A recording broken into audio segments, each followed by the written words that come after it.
Alright friends, coming back here. So as we were discussing, so you might be knowing from the Kirchhoff's voltage law that now we know that this VCE, VEC, whatever you call it, is equal to VCC minus ICRC. We have discussed this couple of times.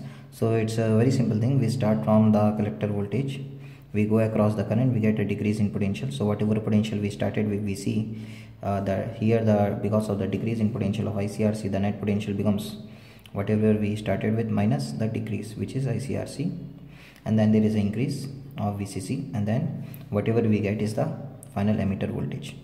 And so we say that this VE minus VC is equal to VCC minus ICRC.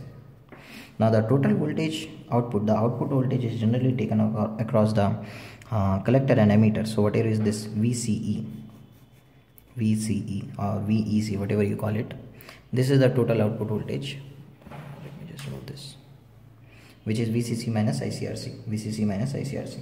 So because of the change in the input voltage, why the input voltage is changing? Because of this the input voltage changing. Because of the input voltage changing, the input current or the base current is changing. Because of the change in base current, the collector current is changing, and because of the collector current change, the total output voltage will change. Remember that we are not interested in the actual output voltage, because the actual output voltage is when the total input voltage is VBB. But then we are not interested in the output voltage that we get because of this DC biasing. We are interested in this over and above VBB, what are the fluctuations. So these fluctuations is what we are interested in, and because of these fluctuations, there are fluctuations in the output voltage, and those fluctuations in the output voltage are our actual output voltages. So again, all those things were already covered in the amplifier topic, so you can refer your notes for that. So let's see what is the change in the output voltage. Now we know that this VCC, which is the EMF of the battery, won't be changing. So whatever is the change in output voltage is caused by the change in the output current. So this delta V output, which is the actual output, sinusoidally varying output, is equal to minus delta IC RC. So we can say that the total sinusoidal output, which is equal to the change in output, is equal to minus delta IC RC. We know that delta IC can be written as beta into delta IB, the current gain kind of thing. And what about this delta IB? So delta IB we have already written here previously, if you remember this. So this delta IB can be written as the total sinusoidally varying input function divided by the total resistance on the input side. The total resistance on the input side is the external resistor that we have put RB plus the input resistance across the base emitter PN junction. So this delta IB we have put it in terms of VI, RI and RB. So we get the total output, the sinusoidally varying total output voltage is this.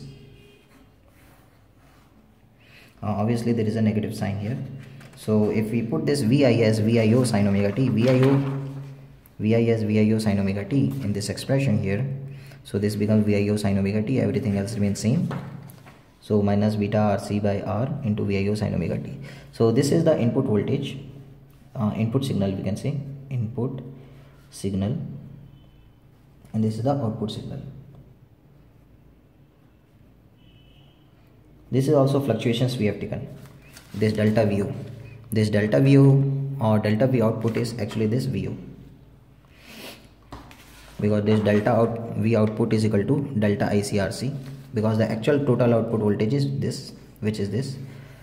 So we have taken the change here, which means we have taken the change here. So change here and the change here, this remains constant, and this change here is this, and this change here is this, and this change here in terms of this, and this is changing.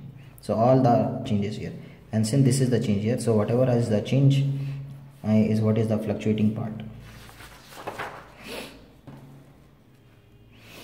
So we can define the first of all we can say that the output voltage and input voltage are out of phase, which means when one becomes maximum positive, the other becomes maximum negative because of this minus sign.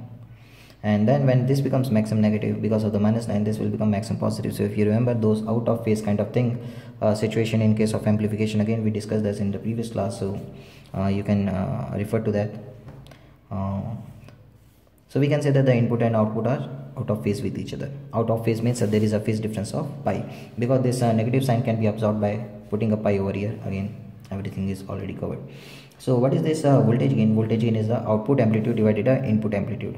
So output amplitude is this entire thing, and input amplitude is this. So this output amplitude divided by input amplitude, which means this entire is a multiplication factor here, which is what is called as the voltage gain. So voltage gain is minus beta RC by R. This R is actually, where did we get this R? We are substituting this Ri plus Rb as R. That is what is done in your NCERT textbook also. So that is what I have written here also. Then we define something called power gain, which is equal to current gain into the voltage gain, and obviously that is AI into, and we know that the current gain is just simply beta. So this is what is the power gain that we get. Negative sign already indicates, negative doesn't mean that there is a power loss or kind of thing. Power is already gain. Now how are we able to gain power? Gain in power, does it violate energy conservation? So think about it. Okay, so this is what is a circuit for a PNP transistor. So this is the base, this is a emitter, and this is collector. This is RB, this is VI, the input voltage, this is VBB, and this is the input signal, and this is the total input voltage, and this is VCC, RC. And if you remember, the job of capacitor is to filter out the DC biasing part and further propagate only the alternating part here.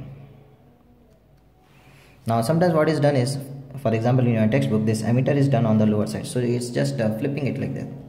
So flipping it, doesn't matter whether we draw VCC up or VCC down, it's all the same thing. So this is the capacitor here. Okay, so same thing, and again this is PNP. So that's why this base emitter PN junction is forward biased by keeping this P side emitter to the positive terminal of the battery. So this is how the circuit looks like in case of a transistor working as an amplifier. What if this was a Npn transistor? So if this was an Npn transistor, so the arrow will be like this. If you remember, the emitter from the, this is a base, this base is actually the P side, and this emitter is actually the N side, and this collector is also N side, NPN. So this PN junction should be forward biased, so that's why the battery is like this and the arrow is like this here. So this is again the input side, and this is the output side. Again this is N side collector, so that should be connected to the positive terminal.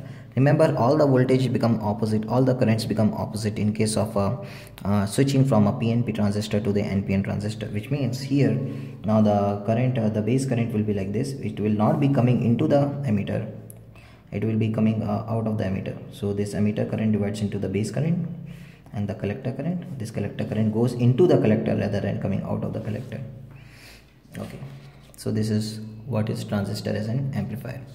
Yeah, see the extra energy in the output side that we are getting because of the amplification. Obviously there is a power gain, that means there is energy gain. Energy is being produced per unit time. What is producing that energy is VCC. Have a think about it.